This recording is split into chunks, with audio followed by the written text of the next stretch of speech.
Innovating Education Learning World in association with WISE, an initiative of Qatar Foundation.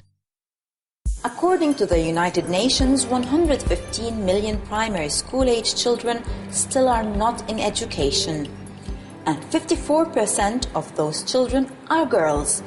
International Women's Day is a reminder that in many countries, women still face major barriers to becoming fully active members of society. This week on Learning World, we visit particularly conservative and male-dominated societies in Pakistan and Afghanistan. Sakina Yaqoubi devotes her life to empowering women in Afghanistan and is the founder of the Afghan Institute for Learning, an NGO which runs more than 150 education and health projects across the country. Her NGO aims to develop critical thinking, promote women's health awareness, and most importantly, to encourage women to challenge traditional faith-based social boundaries. Sakina talked to us about the challenges she faced both during and after Taliban rule.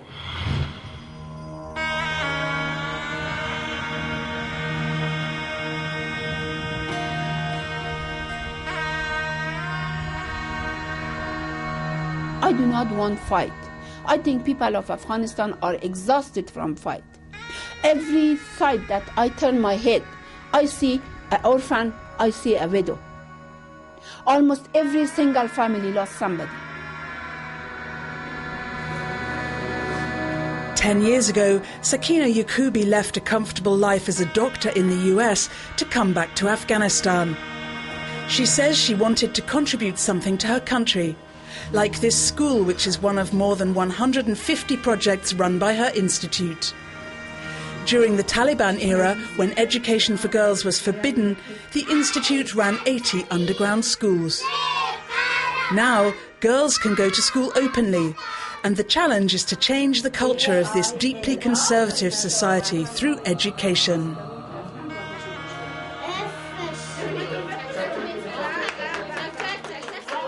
The women of Afghanistan need to be self-sufficient. They need to have self-confidence. They need to be independent. If they have self-confidence, if they are independent, if they have income from themselves, then they will not be abused. You know that during these 32 years of war, always the victim has been children. Women and children, women and children. The Taliban has threatened to kill Sakina Yaqoubi because of her work. So both her driver and her project manager are policemen.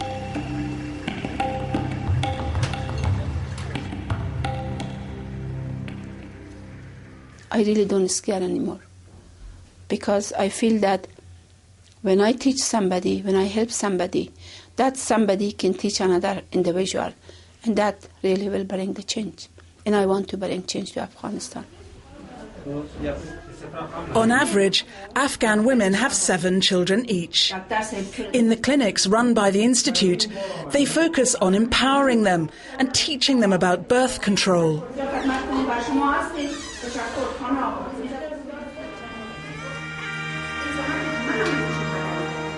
The Institute's schools encourage students to think critically, to ask questions, and to interact with their teachers. It's a revelation in a country where students are normally expected to listen without question.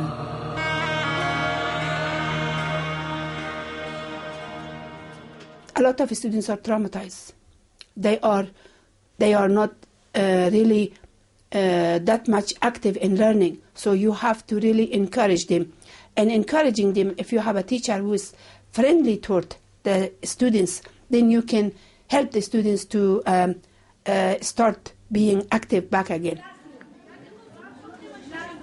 The Institute asks communities to donate 30 to 50% of the resources needed for a project in their area in order to strengthen local involvement.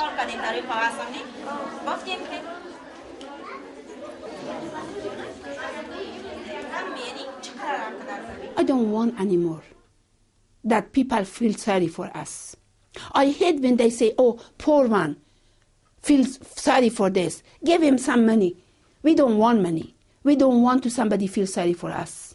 We want to get to ourselves, build our capacity by educating ourselves. This school in Kabul is so popular that they're now building an extension to meet the demand for places. The Afghan Institute for Learning now employs 470 people. 83% of them are women.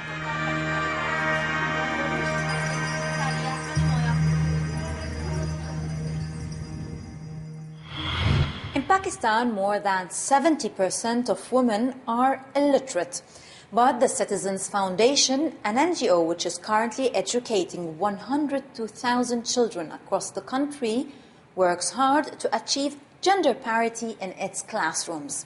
They provide school places for children from the very poorest urban areas in Pakistan and aim to give equal opportunities to everyone regardless of gender, race, religion.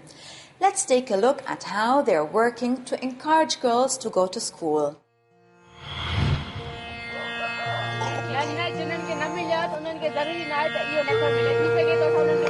Here in the Punjab region of Pakistan, getting an education is a rare piece of luck, especially for a girl.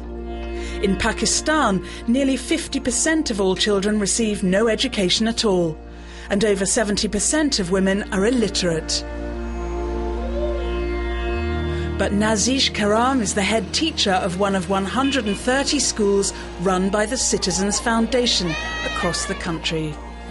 Citizen Foundation schools particularly encourage female enrolment.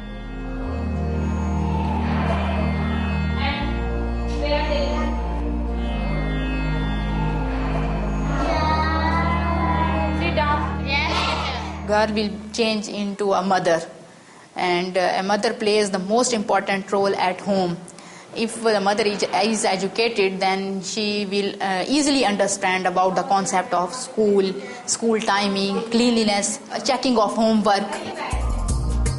The Citizens Foundation was set up in 1995, and their education programs are open to everyone, regardless of race, religion, provincial origin or gender.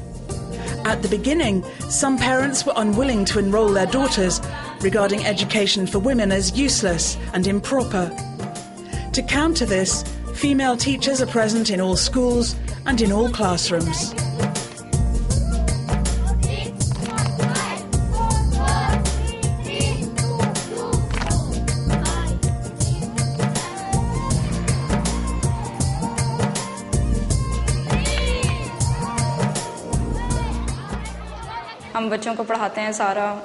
Teaching women to read and write helps improve the well-being of an entire family, reduces birth rates, encourages education for all their children, improves the family's diet and sanitary conditions, and boosts their status within the community.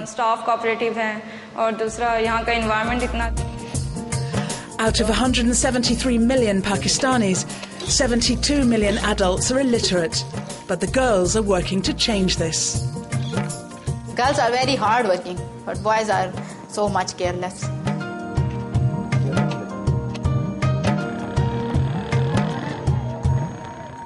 Finally, let us know your thoughts on women and education. And here's some feedback from our poll on media and education. The majority of viewers think that media can be a tool to control minds and think that young people don't necessarily understand the messages underlying certain images. Well, that's it. Goodbye. Learning World in association with WISE, an initiative of Qatar Foundation.